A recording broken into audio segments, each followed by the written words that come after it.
Hola, ¿cómo están todos? Espero que el día de hoy se encuentren súper bien.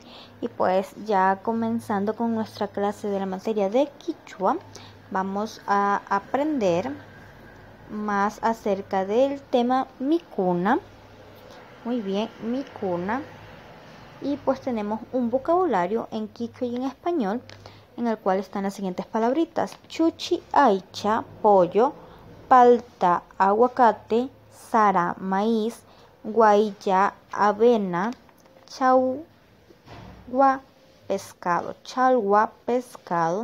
chuchi, aicha, pollo; palta, aguacate; sara, maíz; guaya, avena; chalwa, pescado.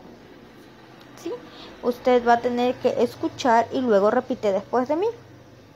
Chuchi, aicha, pollo; chuchi, aicha, pollo. Muy bien. Palta, aguacate; palta, aguacate. Muy bien. Sara, maíz; sara, maíz; guaya, avena;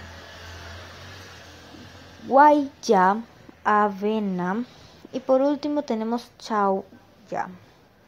Chauya, pescado. Chauya, pescado. Vamos a repetir una vez más. Chuchi, aicha, pollo; chuchi, aicha, pollo; palta, aguacate; palta, aguacate; sara, maíz; sara, maíz; guaya, avena; guaya, avena. Muy bien. Chauya, pescado. Chauya, pescado. Excelente. Bueno, pues ya hemos llegado a la parte de el deber, en el cual usted va a tener que identificar las figuras. Luego colorea el cuadro con el nombre correcto del objeto. Es decir, ahí tiene un pescado, aguacate, maíz, avena y el pescado. Usted tiene que escoger entre esas dos la correcta y luego usted lo colorea. Una vez de que usted ya identifica la figura y hace todo la actividad, usted me envía una fotito de que usted ha realizado ya el deber para calificarlo, ¿sí?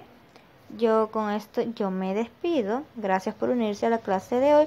No olviden enviar sus actividades y pues nada, yo me despido hasta la próxima clase. Chao, chao.